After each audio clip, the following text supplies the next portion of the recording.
Assalamualaikum dan salam sejahtera semua. Diharapkan semua di rumah sihat-sihat saja bersama keluarga di kala MCO ini. Sejak negara kita dilanda pandemik COVID-19, nampaknya semua orang memakai topeng muka. Tetapi adakah ia dapat menghindarkan seseorang itu dari dijangkiti COVID-19? Untuk memberi berkenaan dengan topik ini, bersama kita adalah pakar perubatan dalaman dari Hospital Tebrau, Dr. T. Shin Kwan. Salam sejahtera, Doktor. Selamat sejahtera, good morning. Apa khabar? Khabar baik, Alhamdulillah. Saya harap doktor pun begitu juga.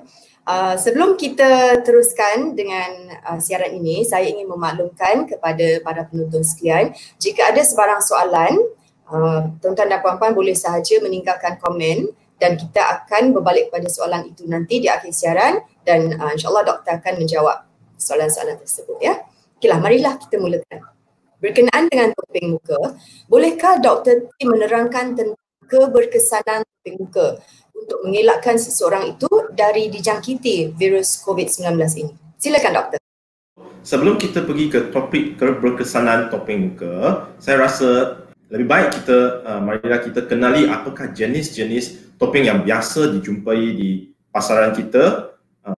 Ada beberapa contoh kat sini, saya tunjuk kepada semua orang. First, yang pertama ini dinamakan topeng muka N95. Dia ada banyak jenis, banyak brand, tapi ini salah satu daripada brand yang ada di masyarakat kita. Topeng N95 ini mempunyai filter di dalam lapisan topeng muka dalam dia. Di tengah-tengah lapisan ini, ia direka untuk menutupi bahagian mulut, hidung dengan ketat. Di belakang ni ada tali pengikat di mana dia boleh menutup you punya hidung dengan muka dengan ketat. Daripada segi keberkesanan, ia adalah paling berkesan dalam melindungi kita daripada jangkitan COVID. Tetapi disebabkan penutupan yang begitu ketat, ia tidak sesuai dipakai dalam jangka masa yang panjang. Dan ia disarankan digunakan oleh frontliner kita, iaitu doktor, medical personnel, sebagai sebahagian daripada PPE yang untuk melindungi mereka daripada jangkitan COVID semasa mereka merawati pesakit COVID positif. Jenis topeng ini paling berkesan, tapi ia disarankan digunakan oleh para frontliner kita. Saya rasa kedua jenis adalah jenis 3-ply surgical mask. Dia dalam kedua bentuk, di mana jenis ini adalah with ear loop dan ini adalah jenis dengan pengikat, tali pengikat. Kenapa dia dinamakan 3-ply, 3 lapisan, adalah dia mempunyai 3 lapisan. Yang pertama, lapisan luar. Lapisan luar ini adalah lapisan yang digunakan untuk kalis air. Di atas satu lapisan tengah yang berfungsi sebagai penapis. Dan lapisan dalam berfungsi untuk menyerap benda alih atau mucus daripada saluran pernafasan sama ada daripada hidung ataupun daripada mulut. Okey, jenis topeng ini walaupun dilengkapi dengan filter, tetapi dia tidak dapat menutup mulut dan hidung dengan ketat.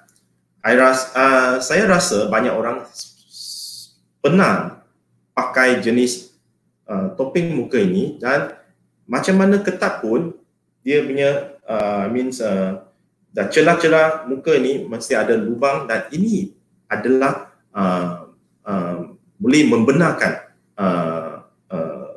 jangkitan virus untuk menyerang kita. So, keberkesanan topeng jenis 3-ply surgical mask ini untuk mencegah jangkitan adalah tidak setanding dengan topeng N95 yang saya tunjukkan tadi. Ada pihak yang berpendapat bahawa jenis ini tidak dapat mencegah jangkitan dengan berkesan.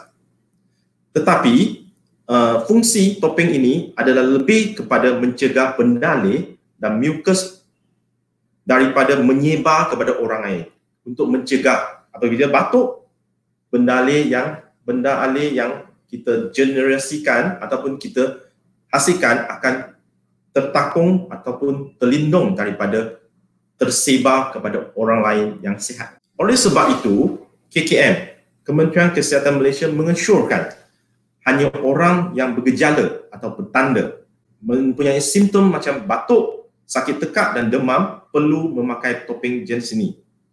Frontliner kita juga memerlukan semasa merawat pesakit yang berisiko tinggi, berisiko rendah. Untuk mereka yang menghadapi pesakit yang berisiko tinggi, mereka akan menggunakan topeng N95. Yang ketiga adalah jenis kain, topeng muka kain. Topeng muka kain ini baru-baru ini menjadi topik yang sangat hangat di kalangan semua orang, di mana ada orang yang memakainya. Pernahkah you cuba topeng ini, Sakinah? Tak, tapi saya banyak tengok topeng ni online sebab dia tengah trending sekarang. Okay, yes, you are right. Dia sedang trending sekarang. Tetapi topeng muka kain ni dikatakan tidak dapat melindungi kita daripada jangkitan COVID ataupun jangkitan bakteria lain-lain yang ni disebabkan dia tak ada filter. Tak ada filter. So secara kesimpulan, N95 adalah yang paling berkesan daripada melindungi kita daripada jangkitan. Triple mask ini boleh mencegah daripada pesakit, daripada kita menyebarkan jangkitan kepada orang lain, dan jenis kain ini tidak berfungsi untuk mencegah, untuk melindungi kita daripada jangkitan COVID. Okey. Bagaimana pula doktor, ada setengah orang yang masih berdegil dan tidak mahu memakai topeng muka kerana pada pendapat mereka orang di sekelilingnya memakai topeng muka. So kenapa saya harus memakai pula? Apa pendapat doktor berkenaan dengan hal tersebut? Jadi sebenarnya soalan ini bagi saya amat sukar dijawab. Saya kena terangkan dengan lebih lanjut. Nasihat untuk memakai topeng mungkin masih satu topik yang sangat hangat yang sedang dibincangkan bukan sahaja di Malaysia tapi di seluruh dunia. Sebab semua negara ataupun Kementerian Kesihatan daripada semua negara mempunyai pandangan yang tidak sama. Setakat ini, konsensus ataupun cadangan yang dipersetujui oleh kebanyakan pihak adalah orang yang bergejala patut memakai triple mask yang saya tunjukkan tadi untuk sepanjang masa untuk mengelakkan penularan jangkitan COVID atau penyebaran jangkitan COVID. So that means orang yang bergejala, yang sakit, yang batuk, yang bersin, yang ada tanda jangkitan virus ataupun batuk patut memakai surgical mask, triple surgical mask. Okey, apa kata orang yang tidak bergejala? Patutkah mereka memakai mask? Untuk orang ramai yang tidak bergejala, ada negara seperti China, dia mengamalkan nasihat untuk memakai topeng untuk semua orang awam, di mana you bergejala, tidak bergejala. Baru-baru ini, dalam 2-3 hari ini, CDC daripada US dan negara jiran kita, iaitu Singapura, sudah membukakan cadangan supaya orang ramai yang tidak bergejala untuk memakai topeng muka kain yang boleh digunakan pakai semula selepas dibersihkan. What we call as reusable. Hal ini berlaku kerana semakin banyak kes yang tanpa simptom yang ditunjukkan boleh menyebarkan jangkitan COVID. Maksudnya, sekiranya saya tidak bergejala, saya pun kemungkinan menyebar kepada orang di sekeliling saya sekiranya saya positif COVID. Apa kata negara kita? Negara kita, KKM, Kementerian Kesihatan Malaysia sedang meneliti dan mengkaji data-data yang menyokong penggunaan topeng kain untuk orang ramai. basically DG dalam cadangan dia sedang menunggu lebih banyak bukti dan saranan ataupun cadangan dari WHO untuk pemakaian topping muka untuk orang ramai yang walaupun tidak bergejala. Bagaimana pula mereka yang di rumah, doktor? Adakah mereka patut memakai topping di dalam rumah walaupun tidak bergejala? Okey, so sebagai saya rasa cara yang terbaik untuk mencegah jangkitan COVID ini masih adalah pengamalan social distancing, di mana 1 meter di antara orang dan rajin mencuci tangan. Tapi kalau kita kembali kepada isu pakai topping muka di dalam rumah, saya rasa tidak salah sekiranya you pakai kalau you nak pakai topping muka kain dan kena you rajin cuci, saya tak rasa itu adalah satu masalah. Dan dia di mana di sesetengah negara kita, negara di dunia ini memang pun sudah mengesyorkan rakyat-rakyatnya untuk memakai topping muka berjenis kain di rumah untuk mereka yang tidak bergejala. Nah, negara-negara ini yang berbuat demikian adalah seperti Amerika Syarikat dan Singapura. Singapura even dah bagi secara percuma topping-topping kain ni kepada rakyat-rakyat dia.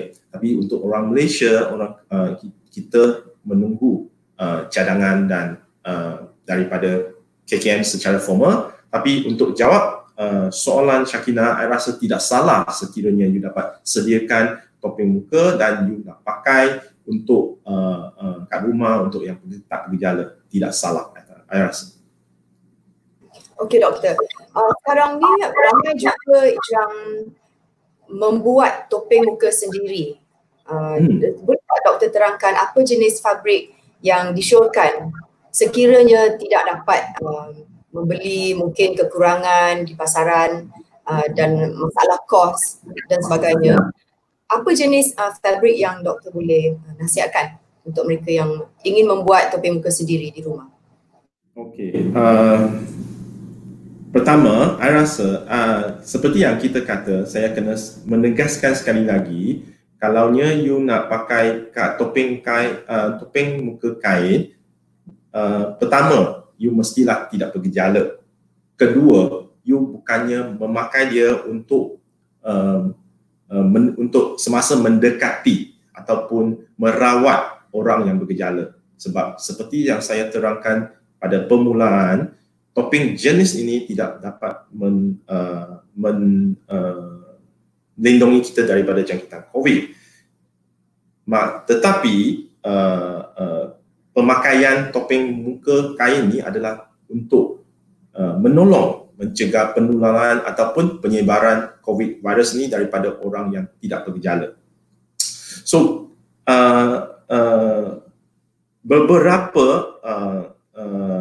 cadangan daripada CDC Amerika Syarikat tentang pembuatan ataupun rekahan topping muka secara sendiri, secara buatan sendiri. Pertama, dia mesti bersesuaian dengan fit dengan bentuk muka orang yang pemakai. So dia tak boleh terlalu panjang, dia tak boleh terlalu besar, dia menutupi daripada bahagian hidung sampai kepada mulut. Kedua, dia mesti dilengkapi dengan yelup ataupun tali pengikat. Dia sampai ke dagu ke, doktor? Tak semestinya, tapi sebaik-baiknya, ataupun saya rasa yang bersesuaian adalah melindungi you, menutupi you hidung sampai you mulut, sebab benda ataupun mucus yang dijana daripada dua bahagian ni boleh ditapung ataupun dihentikan daripada pakai muka face mask kain ni. So I think dia bukan saja perlukan satu lapisan fabrik. CDC mengemukakan cadangan dia memerlukan beberapa lapisan fabrik. Fabrik yang dipakai hendaklah selamat dan bersih supaya tidak menyebabkan gejala alahan, sebab dia akan selalu berkontak dengan hidung dengan mulut. Lepas tu dia mesti membenarkan pernafasan dengan lancar, jangan terlalu tebal, dan ia boleh dicuci dan dipakai semula. Di mana lepas setiap pencucian ataupun selepas dicuci, bentuk mask itu tidak akan berubah banyak. Di sini saya ada beberapa, mungkin nanti kalau ada peluang kita boleh sharekan website ini ataupun bahan ini yang di mana CDC ada mengesyorkan cara membuat face mask kain sendiri, di mana saya sudah sediakan, mungkin tak jelas, tapi nanti kalau ada apa-apa platform ataupun cara, kita boleh share dengan para penonton dan semua orang. Boleh doktor, kita boleh letak dekat kita punya Facebook dan sebagainya, keterangan step by step macam mana kalau kita nak buat sendiri ya. Ya, dia siap dengan ukuran macam mana lipat. Saya tak baik, saya bukan pandai sangat dalam sewing thing ini, tak pandai. Tapi saya nampak ini quite clear di mana dia step by step macam mana sediakan homemade topeng kain, topeng muka kain yang mengikuti standard CDC lah. Itu satu cadangan yang ganas. Doktor, ada juga di kalangan masyarakat kita yang menggunakan topeng muka mereka tapi dengan cara yang salah. Kita bercakap berkenaan dengan pemakaian topeng muka. Bolehkah doktor mendemonstrasi apakah kesalahan-kesalahan dalam cara memakai topeng muka? Misalnya kalau yang kertas tu yang kita biasa pakai tu, kadang-kadang dia orang pakai dekat sini, dekat tepi tu ada macam pocket kan? So kita boleh ada macam udara masuk ke situ, dari kedua-dua arah. Mungkin mereka rasa susah nak bernafas. Apa nasihat doktor dalam hal ini? Okay, so kalau kita nak bincang dengan cara pemakaian topeng yang betul, kita kena mengetahui bahagian-bahagian dalam topeng ini dengan lebih mendalam. So ini soalan yang selalu saya dapat tahu daripada kawan-kawan saya. Pertama, kita kena kenali bahagian face mask kita, 3-ply mask kita. Yang apabila kalau you ada 3-ply mask ini pada penonton ada kat rumah ada ni, sila keluarkan. Selalunya dia dibina di mana dia ada dua permukaan, di mana permukaan satu adalah lebih gerak warna dia dan bahagian dalam lebih cerah warna dia. Sebab sekarang saya nampak 3-ply mask ini datang dengan banyak warna. Ada yang warna hijau, ada yang warna kuning, ada yang warna biru. So saya tak boleh kata biru tua kat luar, biru muda kat dalam. Saya boleh kata yang lebih gelap warna di bahagian luar, di bahagian ini adalah jenis kalis air, di mana sekiranya benda air terpecik kepada muka you, dia tidak masuk dalam you punya hidung. Bahagian dalam yang lebih cerah warna adalah bersifat penyerap, di mana benda air atau mucus yang dikeluarkan daripada orang yang pemakai itu, dia tidak keluar, dia boleh diserap di bahagian ini. Okey, ini ciri pertama. Kedua, perhatikan. Ada satu dawai besi di bahagian atas. Ini adalah bahagian atas. Okey? Okey. Biar saya jadi model sekejap untuk tunjuk cara pakai. Ataupun sebelum kita tunjuk cara pakai, saya kongsikan pengalaman saya di mana saya pernah tengok beberapa orang atau kawan-kawan saya yang menggunakan dengan cara yang kurang betul. Ada orang yang pakai terbalik, di mana dalam bahagian dalam ini dihala keluar, di mana penyerap ini akan menyerap semua benda daripada tempat lain. Ini defeat the purpose. Ini bukan bahaya. So ada orang yang terbalikkan, di mana dawai ini ke bawah. Lepas tu dia orang tanya, kenapa dawai ini tak boleh pakai di dawai dagu? Kan sama. So sekarang ni kita pakai cara, kita tunggu cara ini Okey. Lagi satu, saya rasa saya nak tegur juga tentang lepas pakai. Ada orang yang lepas pakai. Saya lepas pakai. Okey, sudah 15 minit, 1 jam, 2 jam. Lepas dia untuk lepas tu dia gosok mata, di mana ini adalah cara yang salah, sebab di bahagian luar ini kita anggap dia sebagai bahagian yang kotor. Lepas you sentuh tempat yang kotor, you masukkan dalam mata, maka jangkitan COVID ini akan masuk ke mata dan seterusnya menjangkit you lah. So sekarang mari kita tengok cara pemakaian yang betul. Pertama, seperti yang saya cakap tadi, kena pasti mana belah yang kat luar dan dalam. Ini adalah berwarna gelap, ini adalah berwarna cerah. So cerah dalam, dawai ini ke atas. So cara ini adalah betul. So pakai dengan cara ini, letak dalam telinga. Okey. Lepas letak, kita kena kembangkan dia, tarik supaya dia melindungi sampai ke dagu, dan kita kena betulkan dawai ini supaya dia fix kepada orang lain. Fix pada hidung sendiri. Ada orang yang hidung dia muncung, ada yang hidung yang tak muncung, so kena berbeza-beza. Yes, so lepas ini you kena betulkan supaya dia fit kepada, seperti yang saya kata, sebab ini longgar. So untuk menambah keberkesanan dia, you kena buat dia sangat ketat. So tepi ini cuba walaupun macam mana you adjust, dia mesti ada lagi cerah-cerah. Tapi cuba supaya dia kemas. Okey, ini cara pakai yang betul. Kemas, doktor. Nampak kemas. Kita selalu pakai. Dah pakai 15 tahun. Okey. Doktor natural je kan? So lepas pakai, saya rasa baik kita belajar macam mana remove juga. Ya, betul doktor. Itu salah satu daripada masalah juga, sebab kadang-kadang bila pakai tu kemudian buka, ada juga yang dia orang ambil topeng muka yang sama. Okey. Pakai, Pertama, pakai balik. tak boleh.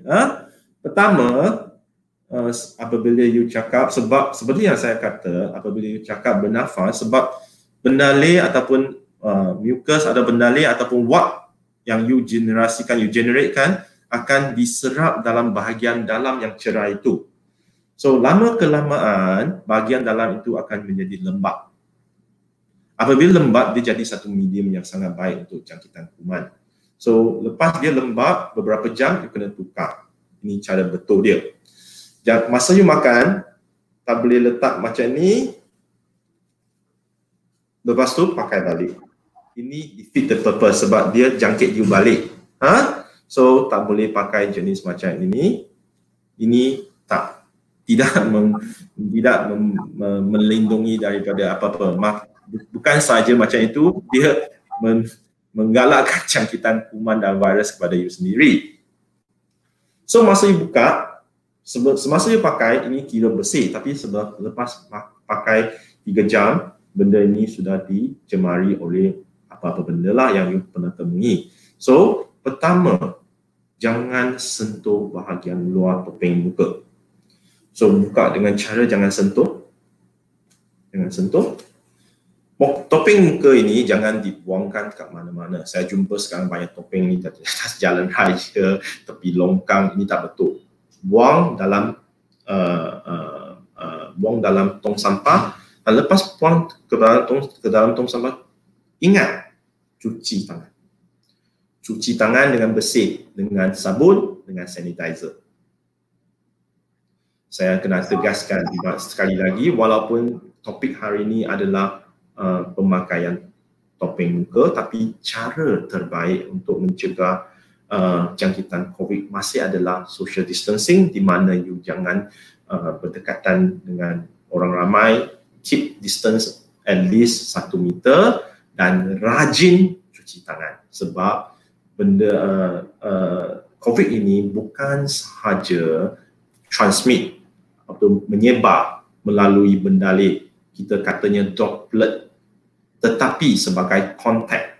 Maksudnya apabila seorang yang berjangkit COVID ini batuk dan dia droplet itu jatuh ke dalam permukaan sesuatu benda macam eskalator, macam doorknob, dan you sentuh lagi, dan walaupun you jauh dengan dia tapi you sentuh tempat yang sama, benda yang sama dan muka, maka you kena. So rajin cuci tangan. Okey. Doktor, satu lagi soalan berkenaan dengan topeng muka. Kadang-kadang bila kita pakai dan kita cakap, kita buka sekejap, kita letak dekat dagu. Saya pernah lihat orang buat macam ni untuk cakap, lepas tu dia tarik balik. Kalau macam dia berkesejapan beberapa saat saja kan, cakap lepas tu dia letak balik. Kalau macam tu boleh ke doktor? Okey tak? Ataupun saya tidak galakkan benda ini untuk berlaku, sebab seperti yang saya kata, bahagian luar ini adalah dianggap sudah tercemar. So apabila you sentuh you dah buka mask itu, you mesti pasti akan tersentuh dia punya bahagian luar. Dan apa you letak kat bawah sini, I nampak kebanyakan orang akan mulut dia akan bersentuhan dengan bahagian luar topeng itu. Yang ini yang menjadikan jangkitan virus atau kuman lebih berleluasa. So bila dah pakai, bila dah pakai I rasa yang kecuali kalau you sudah pakai, hanya satu masalah adalah masa you makan lah. So masa you makan, sure you akan terpaksa mengeluarkan topeng muka itu, tukar lepas sekiranya perlu pakai topeng, you tukar lepas you makan. I tak galakkan you pakai balik. Okey, bolehkah kita cuci, kita basuh topeng muka itu, lepas tu kita pakai balik? Okey, untuk jenis N95 jangan, tak boleh. Jangan. Untuk triple ni saya nampak ada orang kata boleh cuci, boleh ultraviolet, ini pun tidak digalakkan. Tapi untuk kain yang untuk dipakai untuk orang yang tidak bergejala yang disarankan oleh CDC, ia boleh dibasuh, dan dia boleh dibasuh dengan cara normal saja sekiranya dia tidak bertukar bentuk lepas cuci lah, sebab lepas cuci tak jadi masalah, boleh basuh. Dan kalau pakai kain punya, sila basuh dengan ataupun cuci dengan lebih rajin dan kerap. Okey doktor, sorry tadi masa awal-awal siaran ni doktor ada bagi tahu yang mask kain yang jenis trending dan juga jenis yang buat sendiri itu sepatutnya jangan pakai, dia tidak mendatangkan apa-apa faedah. Tapi tadi doktor menjelaskan bahawa kita boleh pakai dan basuh. So yang mana satu yang lebih doktor syorkan? Adakah dia boleh pakai yang kain tadi tu, yang macam lycra yang kita boleh stretch kan? Yes.